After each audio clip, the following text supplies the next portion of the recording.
Olá, o Viver e Empreender Podcast está no ar e hoje eu tenho o prazer e a honra de receber a doutora Maria Pessoa, ela que é advogada desportiva e uma grande empreendedora.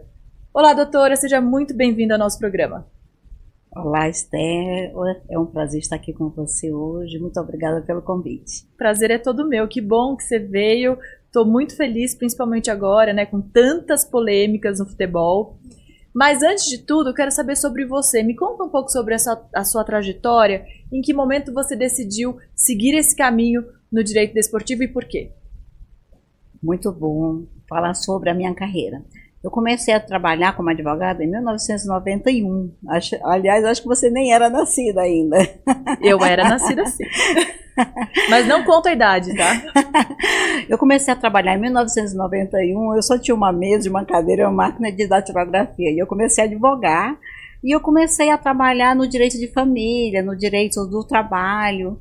E fui crescendo, fui me desenvolvendo e tinha um professor que me dava muito incentivo, dizia sempre que eu seria uma excelente advogada. E eu fui trabalhando nessa área. E expandi meu escritório, comecei a trabalhar, montei uma equipe, começamos a trabalhar no direito do consumidor, no direito de família, trabalhista, previdenciário e direito civil. Aí, quando estava assim, mais ou menos há uns 6 anos atrás, eu comecei, tá tudo muito certo aqui no escritório, tá tudo organizado, muito bom, eu vou mudar, eu vou querer trabalhar agora com direito desportivo. E todo mundo falava assim, mas você já devia estar se aposentando. E eu, não, mas eu não quero me aposentar, eu quero trabalhar, quero continuar atuando. E entrei nessa área do direito esportivo porque começou a surgir muitas causas trabalhistas de jogadores de futebol. Jogadores de futebol contra o Esporte Clube Recife, contra o Bahia, contra o Curitiba, Maringá. E foram vindo muitas causas de jogadores de futebol processando os clubes, porque eles saíram e não recebiam os direitos trabalhistas, e nessa área eu comecei. Depois começaram a surgir os técnicos de futebol também, que nós sabemos que aqui no nosso Brasil, um técnico perdeu 3 partidas, ele já é demitido, e hoje em dia a polêmica está muito grande com relação a essa questão dos técnicos, da insegurança jurídica. Eles fazem normalmente os acordos, os clubes, e não pagam os direitos trabalhistas. Então, tenho várias demandas nesse sentido de técnico de futebol. E depois comecei a trabalhar também com jovens atletas. É uma área excelente trabalhar com os meninos de base. São jovens que estão trabalhando e que eles não têm nem noção dos direitos trabalhistas deles, dos direitos de contrato de imagem. Eles não têm nem noção, muitas vezes, quando eles sofrem um acidente dentro de campo. Eu tive um caso agora recente de um grande clube aqui no Brasil. O menino estava participando de uma peneira e ele sofreu uma lesão, teve que se submeter a uma cirurgia e o pai não sabia, ele não tinha nem noção como socorrer o filho. Ao invés dele exigir que o clube levasse o menino para o hospital, ele simplesmente deixou aquele atendimento dentro de campo e levou o filho para casa. O filho já está 8 meses sem conseguir jogar. O clube não se responsabilizou porque o pai não tomou essas medidas na hora de exigir que o clube levasse o menino ao hospital, fizesse os tratamentos. Então, são vários casos de jovens que acontecem, às vezes, lesões, acidente, e não recebem nenhuma assistência dos clubes. E isso nos dá esse direito de processar, de entrar com esses processos, essas causas trabalhistas, e receber todos esses direitos, dar toda essa assistência a esses jovens atletas. É uma área excelente trabalhar com direito desportivo, eu estou amando. E aí o seu trabalho é fundamental, né, doutora? Agora eu gostaria de saber como é ser advogada e empreendedora ao mesmo tempo. Olha, é excelente. Eu participo de vários grupos, né, de empreendedores, de empresários grandes, e eu sempre estou em busca de conhecimentos. O empreendedorismo aqui no Brasil é fabuloso. A possibilidade de estarmos nos reinventando, criando possibilidades novas nos mercados de trabalho hoje. Por exemplo, no período da pandemia foi o período que o meu escritório trabalhou mais, cresceu mais, nós dobramos o nosso faturamento, porque nós começamos fazendo lives, os jogadores estavam todos sem conseguir trabalho, Por exemplo, tinha jogadores na Itália que faziam live porque eles não podiam voltar para o Brasil, não podiam jogar, estavam todos disponíveis. Que dica você daria para aqueles meninos, jogadores que querem brilhar, que têm o sonho de brilhar fora do país? Estela, eu tenho um jogador que ele está na Espanha. Ele veio da comunidade da Maré, do Rio de Janeiro. Um menino excelente, uma excelente pessoa, um ser humano. E como jogador, ele tem grandes possibilidades de jogar no Real Madrid. Então eu trabalhei esse menino, ele estava na Espanha de forma ilegal, a documentação toda irregular. Nós regularizamos a documentação dele lá na Espanha, porque ele não conseguia jogar porque estava ilegal. E o clube, a penalidade de um clube que tem um jogador que está no país ilegal, irregular, o clube ele perde o direito de trabalhar como clube. Então ele jogava nos clubes pequenos e recebiam apenas uma pequena comissão cada vez que o time que ele jogava ganhava. E hoje ele está trabalhando lá nos clubes grandes na Espanha. Então, o que eu digo com relação aos meninos, você procure ser o melhor. Procure ser muito disciplinado, procure se reinventar cada dia. Porque no esporte, principalmente os jogadores brasileiros, eles têm uma diferenciação dos outros jogadores. É a versatilidade, a criatividade, a ginga que só o jogador brasileiro tem. Então, nos outros países, eles dão muito valor a isso. Eu, por exemplo, eu tenho um jogador que está na Alemanha e ele fez uma jogada de bicicleta e fez um gol. O técnico parou o time todo para ele mostrar como que ele conseguiu fazer aquela jogada diferente. Espetacular, doutora. Agora, falando na Espanha, né? Você falou do Real Madrid. Gostaria de falar sobre o triste fato que aconteceu, que ocorreu ali com o Vini Júnior no jogo contra o Valência. De que maneira a CBF se posicionou em relação a esse caso horroroso de racismo? Estela, o racismo aqui no Brasil, ele é muito preponderante em todos os esportes, e principalmente no futebol, não é de hoje que acontece. Agora, no momento atual que nós estamos vivendo, essa questão do racismo ele está sendo muito combatido. A CBF ela se posicionou esse ano. Ela não tinha um posicionamento com relação ao racismo no futebol definido, que ela apresentasse, se tivesse uma manifestação, agora antes do jogo, passa um vídeo falando sobre o racismo. Ela empregou bastante dinheiro para fazer esse vídeo pela Globo e está sendo passado antes de iniciar a partida, que com racismo não tem futebol. E o que acontece é isso. Por exemplo, o árbitro ele não tinha nenhum meio técnico para que ele se posicionasse durante uma partida com relação ao racismo. Não tinha nada assim que desse um direcionamento ao técnico de futebol. O que ele fazia era procurar ver os líderes de torcidas, conversar, pedir para que eles parassem com as agressões verbais e morais, porque às vezes dói mais do que uma agressão física, e trabalhava também com a polícia, e também pedia aos repórteres, a imprensa tem um papel muito importante, que identificasse todos aqueles torcedores que estivessem participando daquelas manifestações. Por meio de análise de imagens. Isso. Hoje, ao contrário, hoje, o árbitro de futebol, ele tem agora condição técnica e primeiro, ele alerta a torcida, depois ele pode pedir para que a imprensa e os policiais retirem os torcedores, ele pode retirar o jogador de campo, e já é a segunda forma. E a terceira é parar o jogo.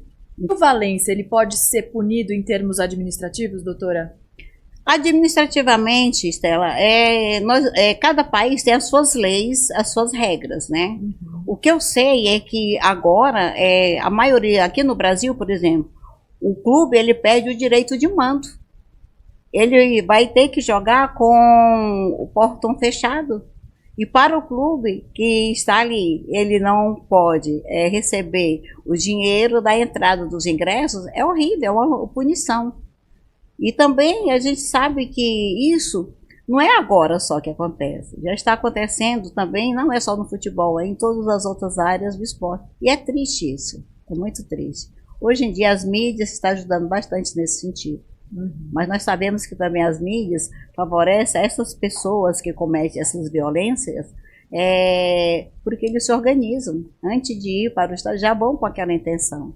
É verdade, por isso que é tão importante a regulamentação das Big Techs, né? Mas aí é outro assunto.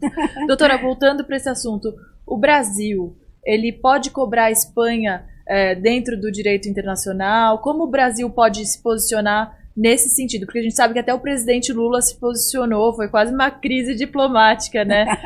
Extraoficial. Mas você concorda com o posicionamento do Brasil e como que o Brasil ainda pode se posicionar nesse sentido? Na verdade, a Espanha ela está sendo muito criticada porque ela não tomou uma posição até hoje. Isso foi ruim para o país. Por exemplo, quando se pergunta a um jogador que já jogou na Espanha, ele fala que aquela situação, aquela atitude não é coerente e não acontece sempre.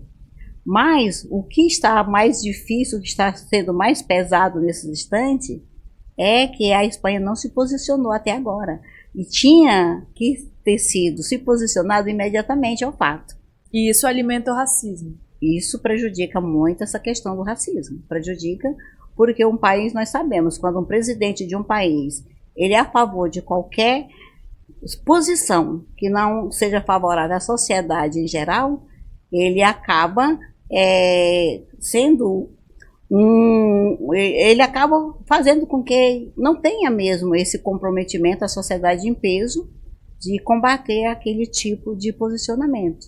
Sim. De atitudes. Né? E sobre os árbitros, né? Você já falou, né, doutora? Quais são os direitos e os deveres dos árbitros nesse sentido? Além dessas ferramentas que eles agora têm em mãos, o que mais eles deveriam fazer, na sua opinião? Na verdade, até os árbitros, eles sofrem muita essa questão do racismo. A gente vê, às vezes, já aconteceu de árbitro negro sair de dentro do campo chorando, de ter sido tão ofendido com essa questão do racismo. Então, os árbitros de futebol, eles não têm um poder muito grande. Eu entendo que eles agora estão tendo mais poderes, mas eles não têm um poder muito grande. O que eles podem praticar o que a lei determina e autoriza que eles pratiquem. Por exemplo, eu tenho um caso de um árbitro de futebol, que é um caso até recente.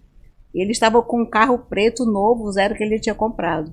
E quando ele saiu, terminou a partida, né, era um campeonato muito importante, o carro dele estava todo branco, foi riscado todinho. Estava dentro do estacionamento do clube e nós abrimos uma ação e o clube foi obrigado a indenizar completamente o carro dele. Tem a responsabilidade dos clubes, né? Isso exatamente, é muito importante. Responsabilidade também. Civil também. Sim. Né? Sim. Doutora Maria, agora mudando um pouco de assunto, eu gostaria que você contextualizasse toda essa polêmica das casas de apostas aqui no Brasil, né? Porque o futebol, querendo ou não, está muito dependente desses patrocínios, não é verdade? Exato. Essa questão desse escândalo que está acontecendo, já aconteceu um anterior, que foi do apito, lembra? Que aconteceu já um parecido. Isso acontece no mundo todo, Estela, não é só aqui no Brasil que acontece. E é muito difícil para os diretores, os presidentes da CBF, das federações, conseguir identificar esse tipo de fraudes que acontece. Mas agora a educação, e principalmente a educação dos jogadores, porque nós estamos vendo aí jogadores que vão ser banidos do futebol. E não é só no futebol, Estela, tá também em todos os outros esportes também. Nós estamos sabendo de outras também iguais ou tão graves como essa do futebol. E o que é muito triste, porque acaba manchando o esporte e a carreira da pessoa. A questão é o seguinte, um jogador que ganha um salário mínimo, ele recebe uma proposta de ganhar 80 mil em uma partida que ele vai sofrer uma penalidade, um cartão vermelho. Então, a educação, eu estou sendo muito convocada para dar palestras em escola de futebol, em clubes de futebol para os meninos, os jovens, mostrando a eles esse risco, esse perigo que ocorre, porque é a famosa porta larga, onde a pessoa pode passar. mas a carreira da pessoa vai ficar manchada pro resto. Não adianta punir só a casa de aposta. Não vai conseguir deter todas essas apostas irregulares. Sim, mas aí que tá, qual é a responsabilidade civil dessas casas de apostas e como a FIFA está fazendo para fiscalizar, né? Porque é muito difícil. Os clubes também, a federação, a CBF, eles estão buscando fazer com que as casas de apostas identifiquem as apostas suspeitas e já evite de fazer o pagamento. Mas isso também é apenas uma pequena parte, não vai resolver o problema todo. Tem que ter tem que existir um movimento amplo de todas as partes, né? De todas as federações, os clubes, as casas de apostas, os jogadores, a CBF, a FIFA, tem que ser um movimento todo, porque isso tira o brilho que é o esporte. E os jogadores que estão trabalhando arduamente, se dedicando para se tornar um grande jogador, e de repente a imagem lá fora fica ruim para esses jogadores jovens aqui no Brasil. Fica muito ruim. E a regulamentação ainda é muito frouxa, na sua opinião? Ah, sim, a regulamentação dos jogos. Sim. Então, porque normalmente são empresas estrangeiras que estão fazendo. Tendo essa regulamentação, nós agora estamos próximos já de ter o projeto já de lei, que vai alterar a Lei Pelé, vai alterar muito, vai ser uma mudança imensa no futebol. E vem com bastante coisas boas, bastante novidades. Por exemplo, o Estatuto do Torcedor, o Estatuto dos Árbitros, eles vão ser tudo abrangido nessa nova lei. Porque a Lei Pelé não fala nada, não dá direito aos árbitros de futebol. O direito do árbitro, ele não tem o direito desportivo que ampare ele. É mesmo? Não faz sentido isso. O caso do árbitro que eu te falei, do carro que foi todo riscado. Temos que entrar com ação civil. Porque no direito desportivo, não dá o direito, no direito do trabalho, eles não são tidos como empregados. E o sindicato faz algumas coisas, mas também não tem assim um poder muito grande. Então, com essa nova lei, vai ser muito mais amplo o direito dos árbitros. E já estão tendo esse movimento que é com relação à questão do racismo, e já estão tendo mais poderes, mas ainda precisa ter uma regulamentação, uma lei que abranja todas essas leis esparsas que tem aí do futebol. E esse projeto de lei, ele vai revolucionar a Lei Pelé. Olha que legal. Por exemplo, os clubes, eles terão que ter 5% dos funcionários femininos. O mundo do futebol, ele é muito masculino. Sim, e você se destaca, né, doutora Maria, justamente por isso.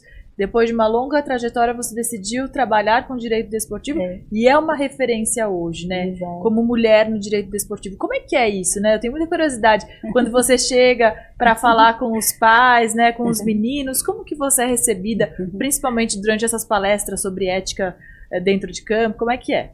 Nossa, é maravilhoso. Porque nós somos assim as estrelas. Tem bastante meninos, tem bastante jovens e você tem que entrar no mundo deles. Não posso falar técnicas de direito desportivo com eles, eu tenho que usar o linguajar que eles usam, né? Falar com eles, das resenhas. Tive que aprender vários termos. Mas aí eu sei que você tem uma ajudinha em casa, né, doutora? Eu queria que você contasse aqui pro pessoal que tá ouvindo. Eu tenho o William, que tem 17 anos, tenho o Gabriel, que tem 15, que já jogam futebol, e quando eu vou fazer as lives, eles ficam sempre ali de olho, e falam que tá certo, que está errado. Agora, ultimamente, eu dei um curso sobre os meninos da base, como que eles passam nas peneiras, como que eles são aprovados nas peneiras, como se comportar para serem aprovados, e esse curso foi excelente. Os meus netos ficaram o tempo todo, olha, bom, isso aqui você não pode falar, isso você pode. E um neto seu joga no Corinthians, é isso? Está já na base do Corinthians, Olha, William. E logo estará aí voando também. Exato. Né? E às vezes ele fala assim, eu acho que eu vou trabalhar com você como advogado de direito esportivo. O Torém fala, eu vou ser jogador. Eu falo, você tem que resolver uma hora. O importante é não sair de campo, né?